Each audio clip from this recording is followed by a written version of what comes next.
This is a quick little video on how we make pepperoni rolls in West Virginia. Just take dough ball sized pieces of dough, shape it into a square, and 3 slices of pepperoni, fold it over, kind of pinch and stretch there, 3 more pepperonis.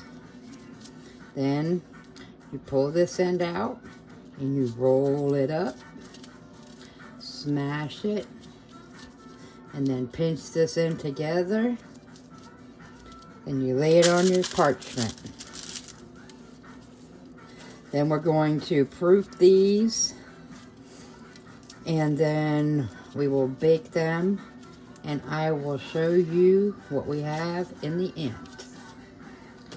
One more time. 3 pepperonis. Stretch and fold it over. 3 more pepperonis. Pull out a little tail. Roll it up. Pinch, pinch, pinch, pinch, pinch it. Make sure that's sealed good. You don't want them popping open. There you go.